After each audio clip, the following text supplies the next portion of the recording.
അമ്മേ ഇത് വെച്ചിട്ടേ ഒരു അച്ചാർ ഉണ്ടാക്കി തന്നെ അമ്മേ. ആ ബംബ്ലിമോസ്. ആ ബംബ്ലിമോസ് അച്ചാർ ഇപ്പൊ നല്ല ട്രെൻഡിങ് ആണ്. ബംബ്ലിമോസ് അച്ചാർ ആർക്കും അറിയില്ലല്ലോ. മമ്മി പണ്ട് ഉണ്ടാക്കിയതല്ലേ. അപ്പൊ എല്ലാരും ഒന്ന് അറിയട്ടെ, മക്കൾക്കെല്ലാം അറിയില്ലല്ലോ. ആ നോക്കട്ടെ, ഉണ്ടാക്കി നോക്കട്ടെ, തിന്നോളണം.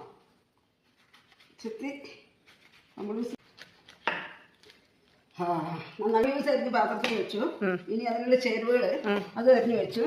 ഇതിന് ഇനി മുളക് പൊടി ചൂടാക്കി പൊടിച്ച് ഇത് ചേർക്കണം. അപ്പൊ ഞാൻ മുളക് ചൂടാക്കി എടുക്കട്ടെ. മുളകായി ആയിരിക്കും അല്ലേ? അങ്ങനെ മുളക് ചൂടായിട്ടുണ്ട്. ചെറിയ ചുവപ്പ് നിറം വരുമ്പോൾ അടുത്ത് എന്തിടുന്നത്? അടുത്ത ഉരുവ.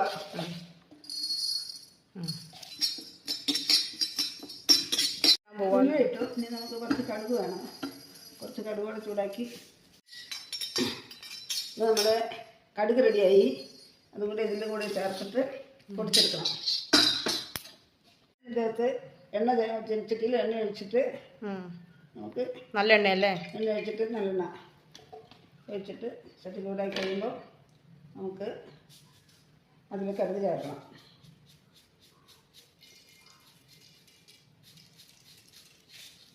കടുക് ചേർത്ത് ഉള്ളി മൂത്ത് കഴിയുമ്പോൾ ഉള്ളി ഇടും.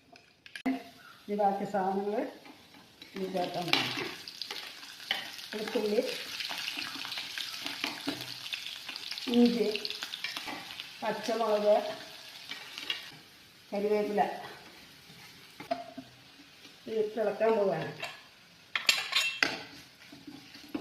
മുകളിൽ ചൂടായി കഴിയുമ്പോൾ അരിഞ്ഞ് വെച്ച നാരങ്ങ ഇതിട്ട് നന്നായി വഴറ്റണം.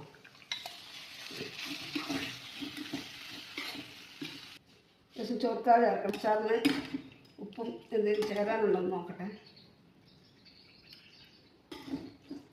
എല്ലാ കൂട്ടമുണ്ട്. വേറെ ഇത് തണുത്ത് കഴിയുമ്പോൾ കുപ്പിയിലിട്ട് എടുത്ത് വയ്ക്കുക. ഒരു ദിവസം പുറത്ത് വയ്ക്കുക, പിന്നെ ഫ്രിഡ്ജിൽ വെച്ച് വയ്ക്കുക. അപ്പോൾ എല്ലാവർക്കും ബൈ ബൈ.